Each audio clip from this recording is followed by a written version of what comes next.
Coaches can guide and teach sportsmen and women in different ways. When choosing a suitable method of guidance, ability level, the sport being learned, and the facilities available must be taken into account.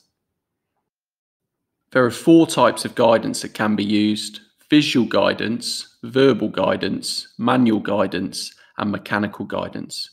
You can pause this video to take a look at the table, but we're going to go through each type of guidance in a bit more detail. Visual guidance is when a coach shows a performer how to perform a skill. This type of guidance is particularly used by beginners who need to see the skill before attempting it themselves. For example, a tennis coach who is teaching a beginner a forehand shot will visually show this skill. If an expert isn't available to demonstrate the skill, then a video can be used instead. Verbal guidance is when a coach gives verbal instructions pointing out how to improve a skill.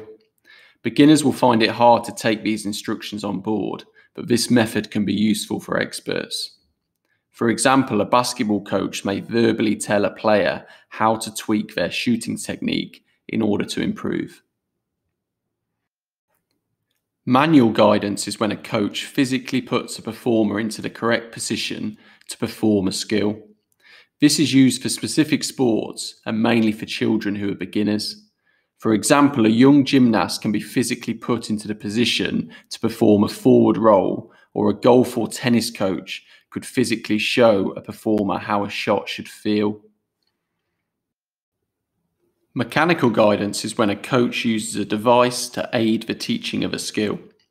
Like manual guidance, this helps to build confidence for beginners. For example, a harness can help a performer in gymnastics or skiing, whereas armbands put a performer into the correct position when learning how to swim. However, mechanical guidance shouldn't be used for too long, as beginners can become over-dependent on the support given. Each type of guidance has advantages and disadvantages. It'll be worthwhile pausing the video now and using this table for revision. Make sure you understand who should use each type of guidance and in what situations each should be used. This final table gives a few examples of the types of guidance used for specific skills. So for first up in the table, an expert perfecting their layup technique in basketball, they would benefit from verbal skills because they're an expert. They already know how this skill should look. So the verbal communication will just help them to tweak their technique. A beginner learning how to do a forward roll would benefit from somebody physically showing them or physically putting them into the position to perform this skill. So manual guidance would be most appropriate.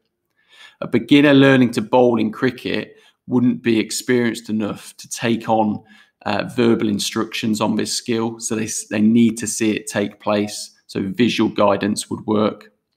A beginner learning how to do a somersault would need to see this skill in action, and then also a harness can be used as mechanical guidance to give them some confidence. Finally, a beginner learning to swim front crawl would obviously benefit from armbands, so mechanical guidance would be most appropriate.